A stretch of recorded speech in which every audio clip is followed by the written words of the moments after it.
I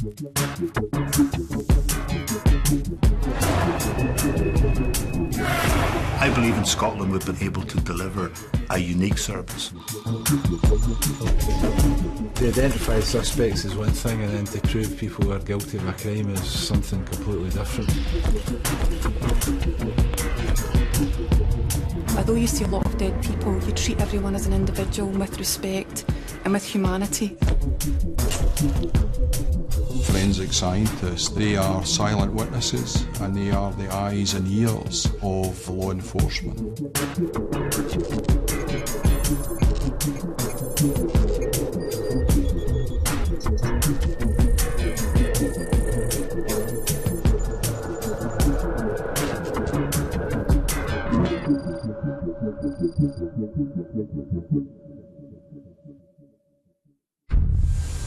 Nineteenth-century forensic pioneer Edmund Lockhart said every contact leaves a trace. This shoe is responsible for this mark. You can see the fingerprints in the corner there. They could be when the note was getting pushed over to the cashier. Today, the forensic teams catch more killers than ever. We reveal exactly how, in never-seen-before detail, with images from real murder scenes. Scotland's forensic scientists are world-class. In murder cases, the success rate is over 90%. Ironically, Scotland has Western Europe's worst murder rate per capita. But this small country has developed a unique forensic service. Probably if you go back to 2005, 2006, whenever we started looking at forensic science, we realised that we had a very fragmented service. We had scenes of crime officers who worked for 8 different Scottish police forces. We had 4 separate laboratories, and we had a single Scottish fingerprint service. Now, whenever we looked at that as a whole, we realised that these services were not integrated in any way. One of the visions that I had was a crime scene to court service, where you could actually bring all those agencies together. We now do have that. I don't know anywhere else in the world, and I've looked at it all over the world, where you have that, you know, that partnership that's so from the beginning. This series reveals exactly what happens from crime scene to court, beginning with 2 of Scotland's most notorious murder cases. It's just a horrific murder all round. Every aspect of it just defies belief. I think they were hoping to find a large pool of blood and this would all become very obvious, but it didn't.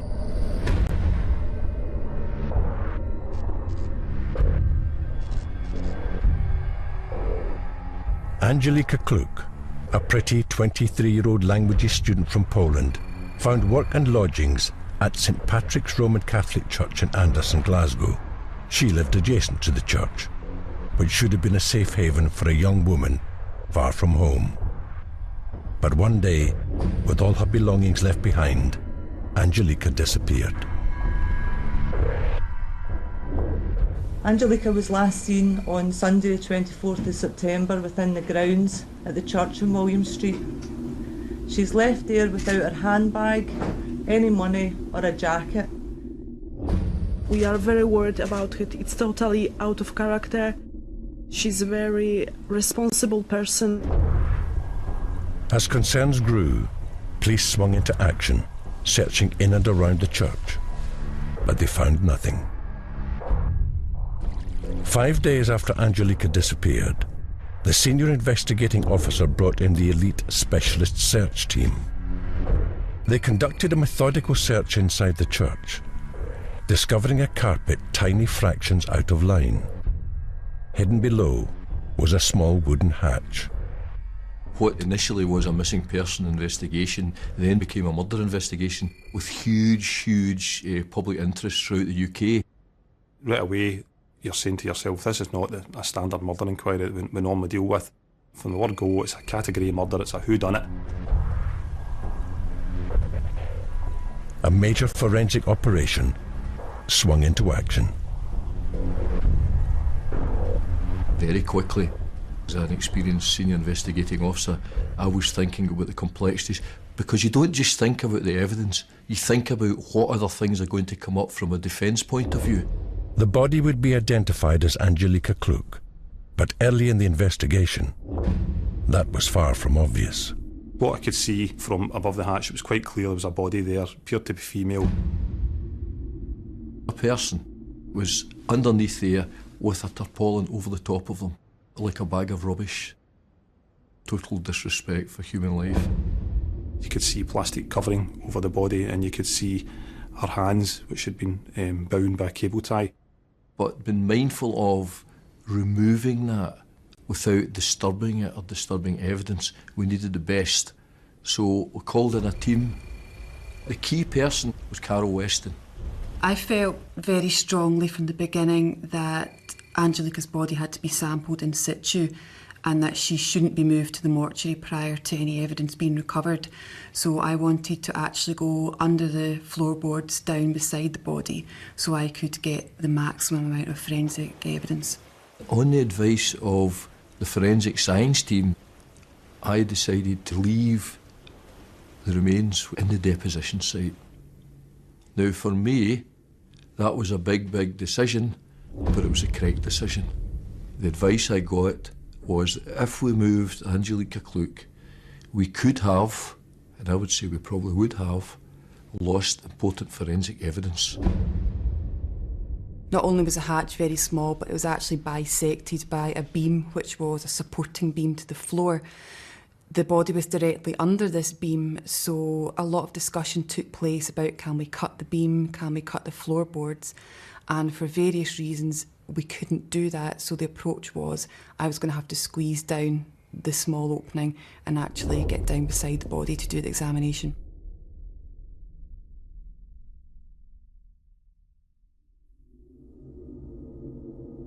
The first thing we had to do was to remove the items that were actually obscuring our body, which was a tarpaulin and a black bin bag with items in it. So the first thing I did was pass these things up through the hatch to the crime scene manager, and then that exposed Angelika's clothing and body to allow me to do the rest of my examination. At first we were worried because we smelled so strongly of decomposing matter. We were worried there was perhaps other body parts or something else down there biological, but it turned out it was very heavily blood-stained clothing, a towel, and also what, in our opinion, was the murder weapon used to stab Angelika, so a knife. It was apparent she'd been stabbed multiple times, and it was apparent she was bleeding from the head. She had been gagged and she had tape tied round her mouth, so it was obviously a very violent death.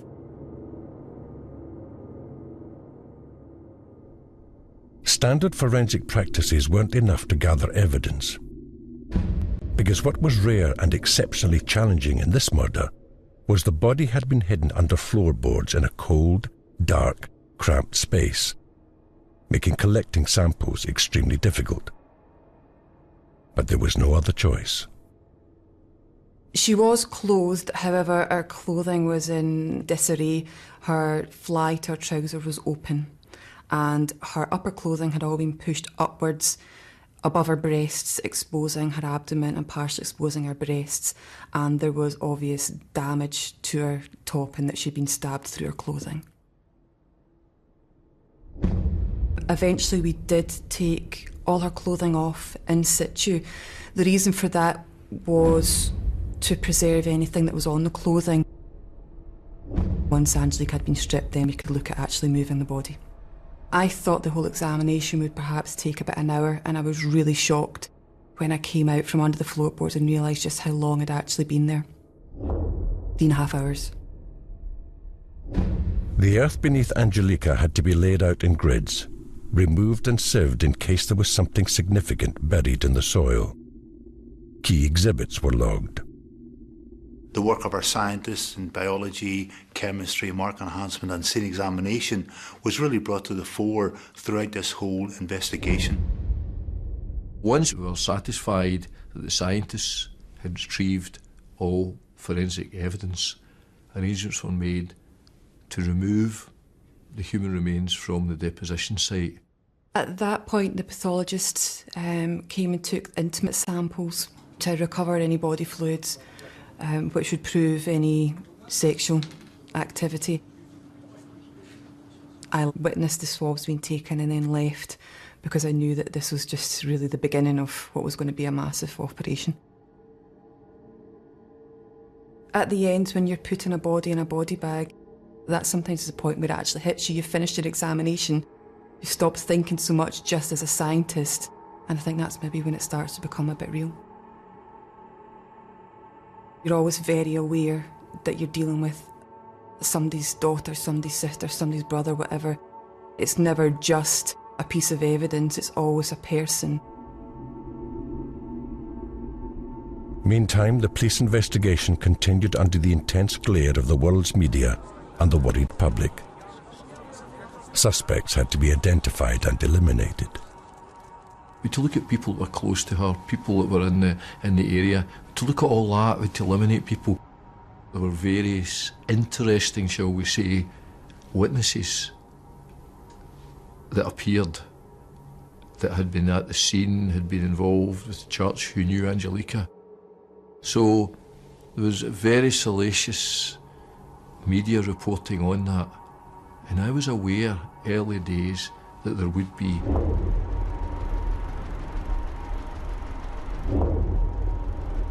It was shocking to be taken aside and to be told that they didn't know who had killed her, and that until they had worked out who had killed her, everybody was a suspect, up to and including the parish priest. I never actually met the priest, but as I started reading the paper, like everybody else, you start to get this picture of the priest. And he was coming out himself and saying about he was having relationships, etc. Father Nugent was a very unusual priest. I mean, someone once said about him that he had an excess of charity, but a lack of discretion. He probably didn't have the filter that was required. The investigation was very unusual, with a number of suspects in the frame. But there was one other suspect. The last person to be seen with Angelica, the church handyman, known to everyone as Patrick McLaughlin. He quickly became the police's prime suspect, but hard evidence was still needed to crack the case. We had to be very, very careful until we had the DNA evidence. Because we were all of the opinion this was a sexually motivated murder, the first thing we wanted to do was to establish if there was any seminal fluid inside or on Angelica's body and clothing. Seminal fluid is a fantastic source of DNA, and that would give us a sort of starter. So we went into the laboratory, and the swabs that the pathologist had taken were all processed, and within a few hours we knew that Angelica Kluck had semen inside her body, and that the amount and the distribution of the semen suggested that she had had sexual intercourse round about the time that she had been murdered. I knew at that point that I was going to get a DNA profile that would give a name to the police, hopefully, to start off an investigation. So as well as all the initial emotions, you're also feeling relief and just really motivated now to move forward and to get your DNA profile and to get this case moving. The DNA is actually contained within the sperm cells themselves. By assessing the amount of seminal fluid via the sperm cell count, you're assessing the amount of activity and, to an extent, the time since ejaculation actually occurred, since the semen was deposited in the vagina. In just over 2 decades, DNA profiling has transformed forensic science. Now the DNA robot produces a profile in only 10 hours. But this is not the end of the process. The Scottish DNA database is in the £23 million forensic super campus in Dundee. I will send the profile up to them electronically. They will then compare it against all the profiles they hold, which is about 280,000, and then they will notify me back if there's been a hit or not. It's the moment scientists live for, or dread. In this circumstance, there wasn't. It is your worst nightmare when you do a lot of work, you get a profile and then you've got no name. After all the grueling work, attention to detail, long hours, patience and hopes, the result was a bitter disappointment for Carol. What you've got to remember is whoever's done this is at this point still at large and still has the ability to do it again. The murder was in Scotland, the prime suspect Scottish. A hit on the database held in England seemed remote. Carol had an agonising overnight wait. Back at the church, progress was equally frustrating for Michael Young and the team. In the early stages, we couldn't quite figure out where she'd been murdered. I was going round with my inspector and another police officer, and my inspector had a huge bunch of keys. And they were searching all these rooms, hoping to find some clear indication of where she'd been murdered. And I think they were hoping to find a large pool of blood, and this would all become very obvious, but it didn't.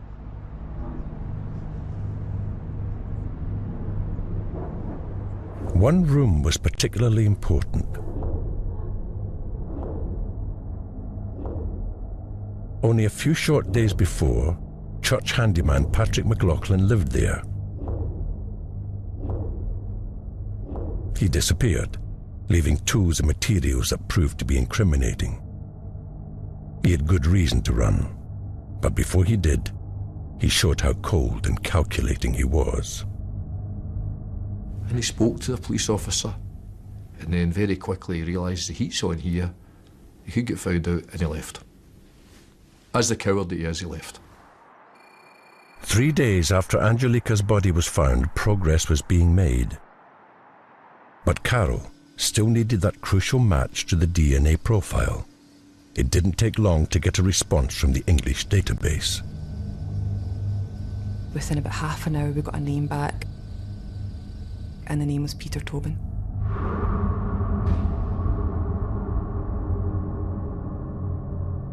They told me that Peter Tobin was a convicted sex offender, and they told me that he was on the database because he'd been convicted of a sexually motivated crime.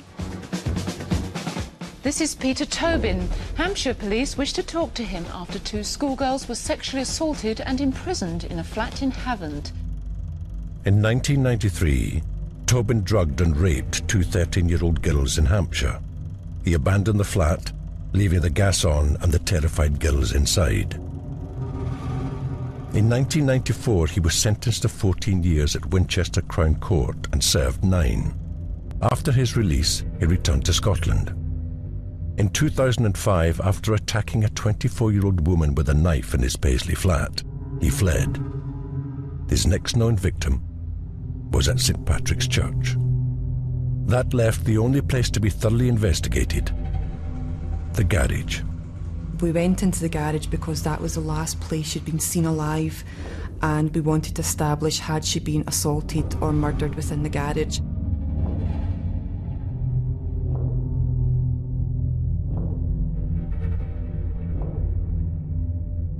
So primarily we're looking for blood and a blood pattern. It wasn't obvious to anyone that there was anything in there, but I remember Carol finding a very, very tiny blood spot within the garage, and she put a highlighter pen round it. And then she found another one, and I remember standing back and seeing the fine spray within the garage, which wasn't visible at first because of the dark red sandstone brick, but when it was highlighted, you could see the fine spray of blood that had gone up onto the walls and onto the ceiling, etc.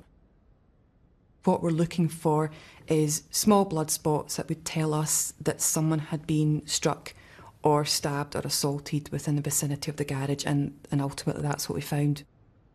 Small blood spots, which we term impact spatter blood spots, on the concrete floor. These kind of blood spots, the size of them, these are produced when someone is beaten or struck, kicked, that kind of thing. So as soon as we found these small blood spots, we knew that we'd found the right place. It took 4 days to painstakingly examine and log every item in the garage. Then, another vital discovery was made. Angelica was last seen alive helping to paint a garden shed. He'd moved the garden shed and put it outside. The small garden shed where the attack had started was dismantled a few days after her body was discovered. Peter Tobin was definitely forensically aware. He, with assistance of others, moved that shed and rebuilt it and painted it. That is the length that he went to conceal his act. To murder a girl in the manner in which she did and then transport a body from the garage through a chapel, put her underneath a hatch without leaving any trace was quite difficult, I would imagine. And I always say that he probably intended to move her. That is a temporary place he's put her, and his intention was to take her away. We'll never know that. Only Peter Tobin knows that. It's a chilling thought that you have someone that's so cool, calculated, and went to such great lengths, concealing Angelique Cook under the floorboards and tidying up after it. Forensic evidence was gathering against Peter Tobin, including a blood-soaked wooden table leg police found in the church grounds. Also piling up in the case against him was forensic fingerprint evidence. Prints found in the black bin bag and tarpaulin at the murder scene were cross-checked with the Ident1 database, which holds 10 million prints. The tiniest details were examined, and it was a big result. The prints matched Peter Tobin. We had the knife, which, although the knife had been cleaned, it had Angelica's blood on it. We're of the opinion that that was a murder weapon, as in that had been used to stab her. If you clean a knife very well, you tend to still leave trace amounts of blood, and what we had here was the crevice where the handle and the knife blade actually joined together. There was a significant amount of blood. Several days later, we were given a table leg, a wooden table leg. And although it had been outside for a good couple of weeks and in the rain, we managed to get trace amounts of blood from this table leg, and we're in the opinion that this had been used to strike her. So we could obtain a DNA profile that matched Angelica Klook.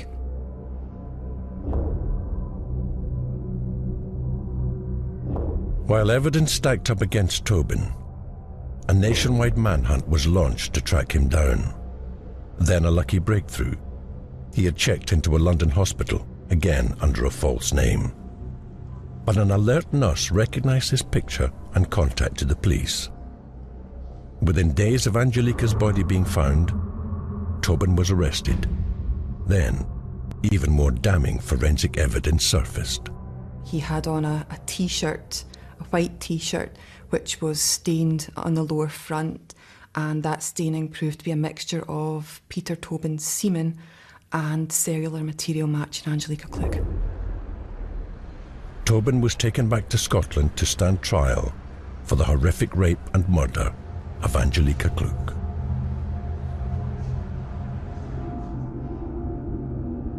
She was a young girl, she was over here in a strange country, she was living her life, she was trying to better herself, and this is what's happened to her.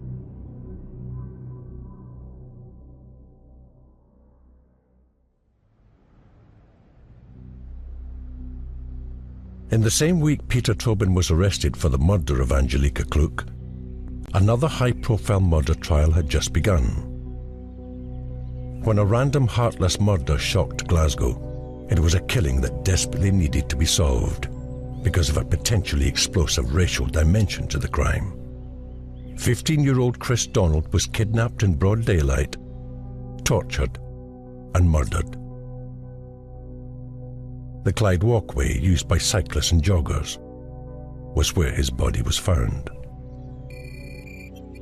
The body was lying at the foot of a grassy slope.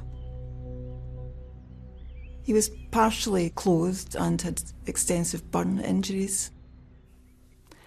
He looked very small. In fact, he was a child at that time. He was 15. And it was a very, very bleak sight.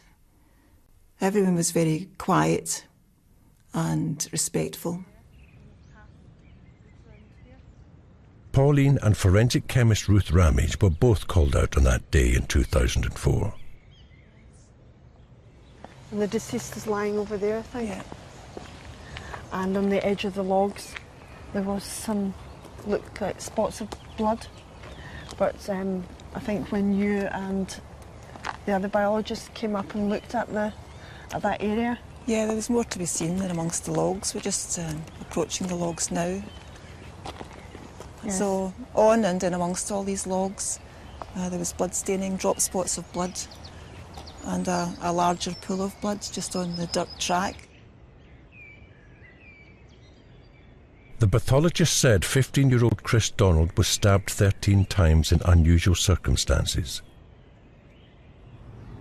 When someone's stabbed, the natural instinct, if they can, usually is to raise their hands and their arms to try and defend themselves, and they often sustain cuts and stab wounds to their hands and their arms, and Chris had none. And in the absence of any other explanation in Chris's case, it suggested that it was likely he'd actually been restrained by one or more individuals whilst he was being stabbed. And in between two of the logs there was charring on the ground as well. Yes.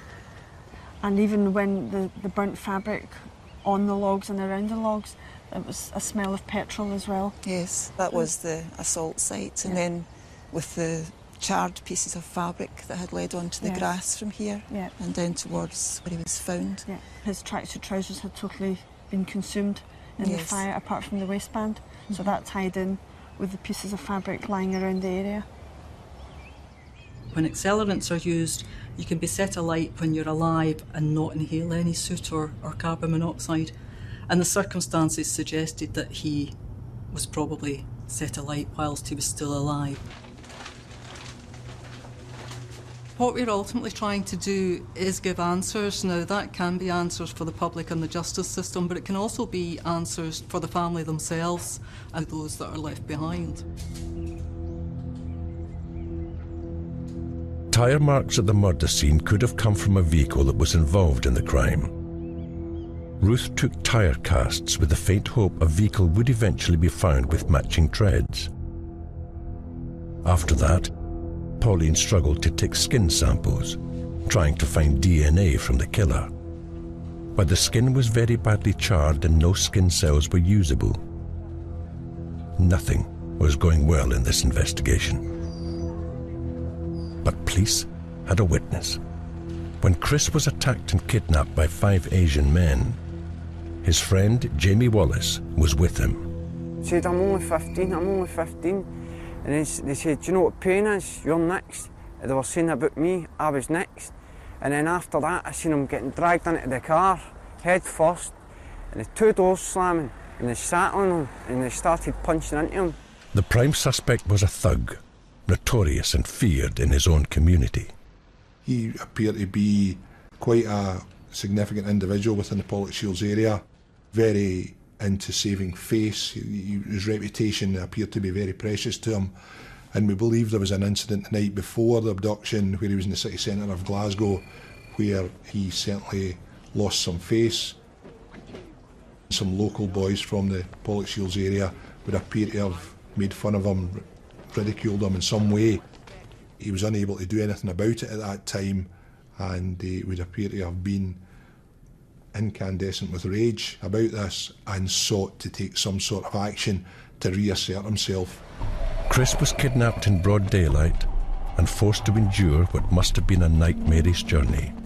It would appear to be that the intention was to murder him.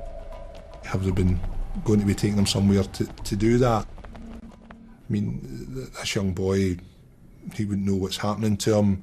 He would be absolutely petrified for what's going on. 5 guys there who are very agitated, have just abducted a young boy. You've got a leader who's looking to save face, he's looking to regain his reputation, doesn't appear to care to what lengths he needs to go to do that. It's just a horrific murder all round. It was just, every aspect of it just defies belief. Only 3 days after the murder, a major breakthrough. Today, a silver Mercedes was found in the west end of Glasgow in Granby Lane, and they believe it could be the car that was used in the abduction of Chris Donald. The vehicle was a ball of flame which the fire service heavily hosed. This usually destroys evidence, but forensic expert Ruth Ramage discovered something distinctive and incriminating. I could see there were 3 different patterns present, and these patterns corresponded to the patterns at the locus. It's quite unusual to have different patterns of tyres on a vehicle, and therefore I began to suspect that this might be a car that was involved with the crime. It was a dramatic breakthrough, and after more forensic examination, the car generated masses of evidence. I then started to look inside the vehicle. I could see the remains of green melted plastic from a petrol container. In addition to that, I found the remains of a left Nike training shoe. At the murder locus, Chris Donald was wearing a right Nike training shoe, but the left shoe was not found to be present. The shoe in the car was quite burnt, but you were still able to see the sole pattern. So all we were able to say, it was a similar type of shoe with a similar sole pattern. Under no circumstances did we ever say that they formed one pair. It's looking at all the little strands of evidence. Though the car and paintwork were badly damaged, Ruth's keen eye found tiny blood spots on the surface. And I was called at that point to sample the blood, and it was found to match Chris. Of particular interest was a rolled up jacket, a leather jacket. The pocket linings and the general lining of the jacket was quite well preserved because it had been slightly folded over despite having been set alight and subsequently hosed down by the fire brigade. There was enough area that could be targeted for the collection of DNA. Essentially, we were looking for DNA that might match the regular wearer of this jacket. We analysed this sample and got a male profile which was searched against the DNA database, and we came up with a match. Imran Shahid. On the journey with Shahid and the others, Chris heard hundreds of calls discussing his fate. His killers destroyed their phones, thinking they'd outwit the police. But phone calls meant phone records, and their own community gave police their numbers. The records looked confusing, so the multimedia unit created a graphic map revealing every call made. These guys were on the phones all the time. They were constantly texting, phoning, folk contacting them between 3 o'clock in the afternoon when Chris was abducted through until 8 o'clock at night when the car was set on fire. And there was a period just around 3 o'clock in the afternoon, which was around the time of the abduction, 20-25 minutes, no activity in the phones at all. Calls were traced to Strathclyde Park outside Glasgow, where the Mercedes parked briefly. Then the phones separated. One of the gang had to get home because he was a convicted criminal, his leg tagged for curfew. Imran Shahid and the others set out on a 180-mile round trip to Dundee, with Chris still jammed in the footwell.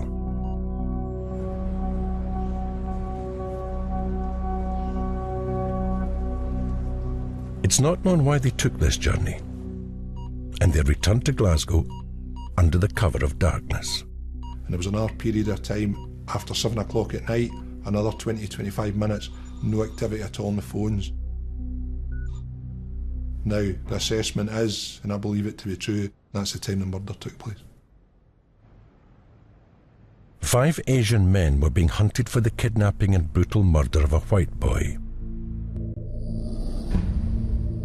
Adding to the growing tension in the area was the BNP's arrival on the streets of Glasgow. I know that the British National Party were up in Scotland trying to drum up support, and they were really using the Chris Donald one as a catalyst for that. We're not blaming, the Muslim community. We're blaming primarily the police and the thugs involved. Community leaders, they were very much on side because they knew that 5 evil men had murdered a young 15-year-old boy, and it just could not be allowed to go unpunished, and they helped us every way they could to identify them. What we did was we got 2 of the guys very quickly. Danish Sahid got 22 years, the first man in Scotland to be convicted for a racially motivated killing. Zahid Mohammed, the tagged criminal who left Strathclyde Park, got 5 years. But 3 other suspects had escaped to Pakistan, which has no extradition treaty with the UK. There was always this fear that, have they managed to evade justice? Have they managed to get away and get to a safe haven? And I think that's what their thought process was. They wouldn't need to be brought to justice for the horrific crime they'd committed. We had to submit a case to the Crown in Scotland to say, look, this is a case against these 5 individuals, and they were happy with that. But we then kind of redo the whole thing again and prove then to Pakistan authorities that, look, we're not wanting them on suspicion, we're not wanting them because we don't think there's a case to answer. Although negotiations went well, the possibility of finding the fugitives seemed remote.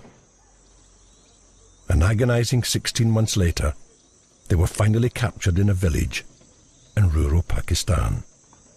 They tried to escape, jumped out from the building and escaped to the crops. And then my team and I chased him and arrested him after a long struggle. Because there's no extradition treaty between the UK and Pakistan, Britain's first Muslim MP, Mohammed Sarwar, used his influence to get the suspects repatriated. I managed to convince Interior Minister and the President that it is very crucial, not only for the family of the Chris Donald, it is crucial for the race relations in Britain to ensure that these accused are brought back to United Kingdom. The 3 killers were locked in a holding cell in Pakistan. Meantime in Scotland, Robbie Allen waited a further long, nerve-jangling 3 months for a decision from the Pakistani government. We actually managed to secure a one-off extradition with Pakistan, which meant that a team of us went out to Pakistan and brought the 3 of them back. It was right that they sat in a court in Scotland and faced their accusers. Intensive forensic evidence against Imran Shahid, his brother Zishan Shahid, and the 3rd suspect, Mohammed Faisal Mushtaq, now had to stand up in court. When you're in court, it's quite intense. You have to be well familiar with the case and be prepared to fully discuss all aspects that you've examined. You piece together all the different bits of evidence that you have, and in this case it was the tyre impressions of a petrol can in a car, the training shoe within the car and the other training shoe worn by the deceased, and you make a final conclusion using all those strands of evidence. Counsel for defence was the formidable lawyer, Donald Finlay QC. DNA and its significance is grossly overstated by the prosecuting authorities, and it's certainly overvalued by the public at large, who, of course, in fairness to them, get their impression from television programmes such as CSI, where Grissom or Horatio Kane will come along and say, there's DNA, crime solved, and somebody's locked up serving life imprisonment all within 47 minutes and 8 seconds. Doesn't work that way. At the end of the day, my job and the job of my scientists is to make sure we provide the best scientific evidence to that court and present it in the best way, and that's what we focus on. When we got that to court, we were really presenting a strong case to both trials, because obviously we presented it twice, once when the two of them went up, and then once when the 3 of them come back from Pakistan. Imran Shahid, 25 years minimum. The judge told him, "You are a thug and a bully with a sadistic nature, and you are not fit to be at liberty in a civilized society." Faisal Mushtaq, also hearing the anger of the crowd. Finally, Zishan Shahid. no remorse here. Absolutely no remorse at all. No empathy at all with the fact it's a 15-year-old boy who they had never known. He was randomly picked off the street and murdered in the most horrific way. Quite chilling. No matter where they came from or who they were, killed this young boy. And I think that's how Glasgow saw it.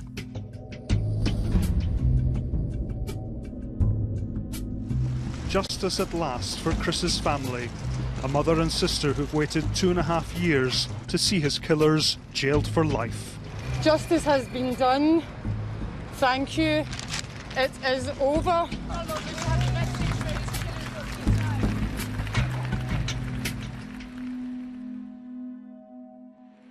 Tobin had been arrested for Angelica Klook's murder while Chris Donald's killers were on trial. Now he'd be tried. Angelica's sister Anita wanted justice. The moment of truth had arrived. Carol Weston and her evidence would be on trial too. Part of the process in preparing for court for the defence and the prosecution is a meeting called a precognition. We're impartial scientists, so we can chat to either side and just get across what our evidence means to them. And I do remember very clearly Mr. Findlay saying to me, "Is this what you're going to say in court?" And I said, "Yes, it is." And he said, "Well, in that case, I'm going to have a big problem with you." And he did. The trial system that we have, whether you like it or not, is an adversarial system. And it is for the Crown to overcome every legitimate hurdle that we put in the way of them proving their case. Thereby, we hope that if somebody is convicted, the conviction is justified. I don't know anybody that enjoys going to court. To me, court's a wee bit like going to the dentist. They generally like to get the scene examiners in, one of the first witnesses, to lay out a scene for the jury and for the court and to tell you exactly what it was there when you got there, because we're first into the crime scene. Increasingly, evidence is presented to juries in a virtual form to help depict a scene. But this doesn't reduce the need for accurate forensic expertise.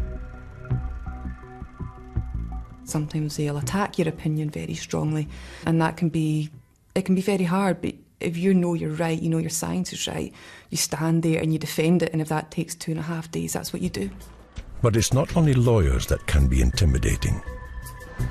The first day I came out of Edinburgh High Court, and there's a whole bank of photographers and reporters outside. They proceeded to chase me down the Royal Mile, which is not a situation that we're used to dealing with, and I couldn't quite understand why they would want to do that. And I think that's when it struck me that this was a big deal and that people were actually very, very interested in this case. The next day was my cross-examination.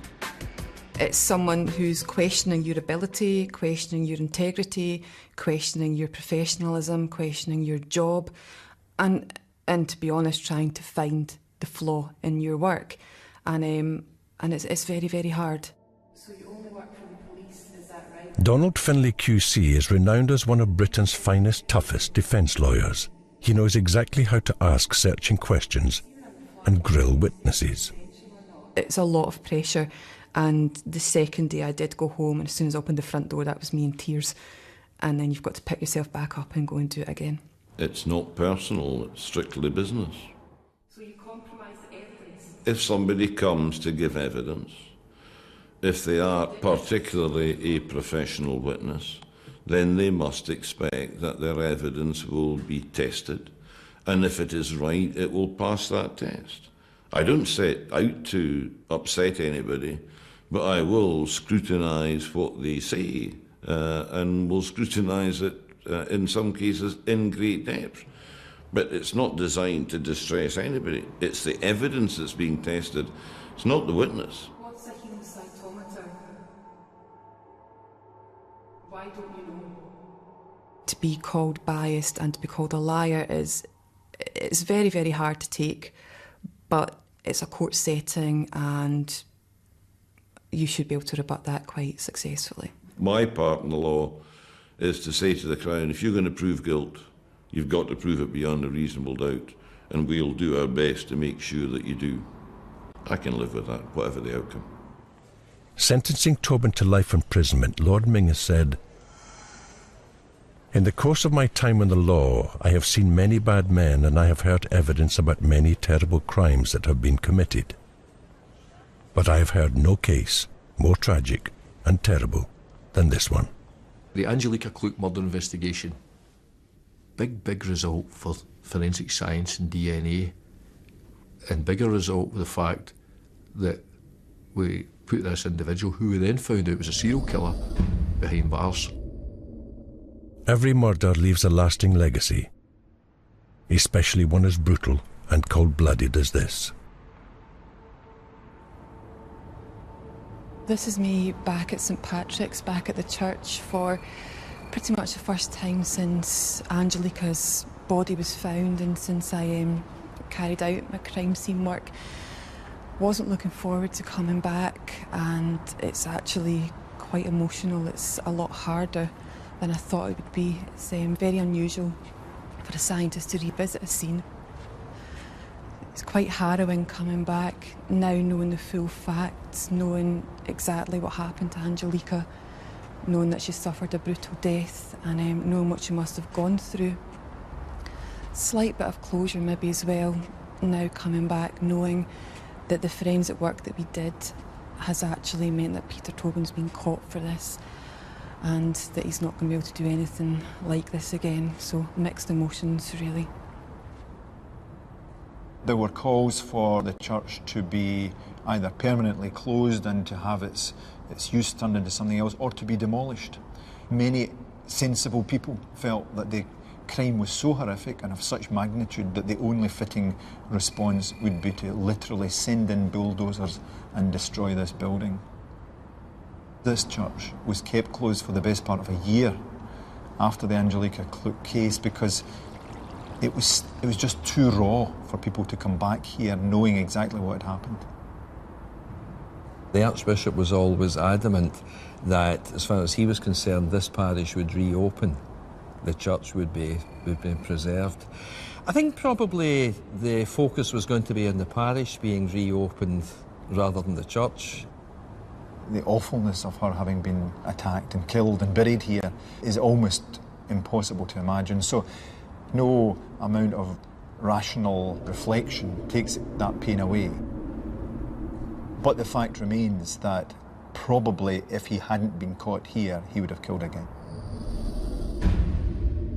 I was very shocked when I saw Peter Tobin sitting in the dock with his purple jumper and his purple shirt on. To me, he just looked like a little man that you would help across the street. But I think the shots of him coming out of court after his conviction painted a very different picture. But Peter Tobin was being investigated for other murders. They suspected by the modus operandi with Angelica Kluck they had committed our crimes. And I think that's when it sort of clicked that, yeah, this is a serial killer we're dealing with. Sorry, I can't help you. You're a man. As I say, I've never met her. Peter Tobin is today serving a life sentence in Her Majesty's Prison, Edinburgh. He fakes health scares. The latest, a suspected heart attack in August 2012, and he was rushed to hospital. Next day, he was back in jail. The cost to the National Health Service for his bogus claims is reported to be around £15,000. At the same prison in 2011, the killer of 15-year-old Chris Donald, Imran Shahid, was slashed with a razor for bullying younger convicts for money. He was moved to Kilmarnock Prison in Ayrshire in February 2013, but continued his bullying.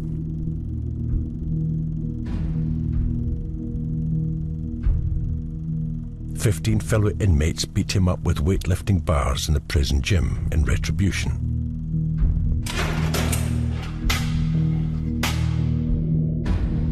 At his trial, Judge Lord Ewis described Shahid as a thug and a bully, not fit to be at liberty in a civilized society.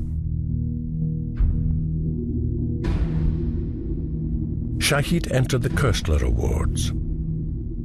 The charitable trust aims to give inmates a positive goal and to provide an outlet for creative energies and emotions, where cash prizes are rewarded to winning entries.